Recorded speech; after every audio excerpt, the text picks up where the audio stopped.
ఒక్కసారి ఇలాంటి టైంలో మిమ్మల్ని బాధ పెట్టాలి అని కాదు, ఇప్పుడు మీ ఎదుట నవ్వుతూ ప్రత్యూష ఉన్నది, అమ్మ నాకు న్యాయం చేయగలవా అని చెప్పేసి నీ బిడ్డ అడుగుతుంది, ఏం చెప్తారు?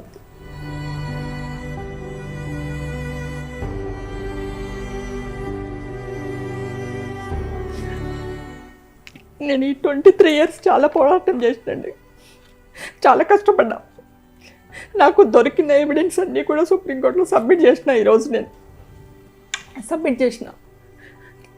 ఒక్కసారి నీ కూతుర్ని చూస్తూ నీ బిడ్డని ఎంతో అల్లారు ముద్దుగా పెంచుకున్నారు, నీ బిడ్డ ఫేస్ చూస్తూ ఒక్కసారి సమాధానం చెప్పాల్సి వస్తే ఏం సమాధానం చెప్తారు?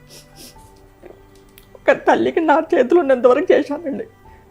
ఎక్కడ ఓడిపోయినా సుప్రీంకోర్టు వరకు తీసుకెళ్ళిన, అక్కడ కూడా పోరాటం చేసిన, కనపడిన మొత్తం ఎవిడెన్స్ సబ్మిట్ చేసిన. నాకు అవైలబిలిటీ ఉన్న ఎవిడెన్స్ అంతా, చట్టానికి కావాల్సిన ఎవిడెన్స్ అండి. నా మానసిక బాధ, నా పోరాటం ఎవరు తీసుకోరు. ఏమమ్మా సాక్ష్యాలు అంటారు. ఆ రోజుల్ని 2002లో సాక్ష్యాలన్నీ మాయం చేశారండి. వాళ్ళ కుటుంబం మాయం చేసిన వాళ్ళందరినీ అంటున్నాను, మీ కుటుంబంలో ఆడపిల్లలు ఉన్నారు, మీ కుటుంబంలో ఆడవాళ్ళు ఉన్నారు, మీకు కూతురు ఉండొచ్చు. ఒక కూతురుకి అన్యాయం చేసిండ్రు, సాక్ష్యాలు లేకుండా చేసిండ్రు. ఆ దేవుడే మీకు పనిష్మెంట్ ఇస్తాడు. నేను మొత్తం సబ్మిట్ చేసిన.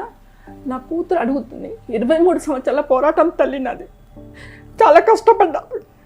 ఇప్పుడు మొత్తం వాళ్ళ చేతిలో ఉంది, జస్టిస్ చేతులలో ఉంది. ఎవరు? రాజేష్ బిందాల్, మన్మోహన్ గారు జస్టిసెస్ చేతిలో ఉంది. వాళ్ళ మనసులోకి నువ్వు వెళ్ళు,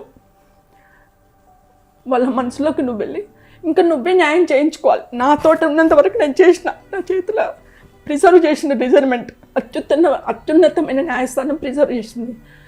ఏమొస్తుంది జడ్జిమెంట్ అనేది నాకు తెలియదు.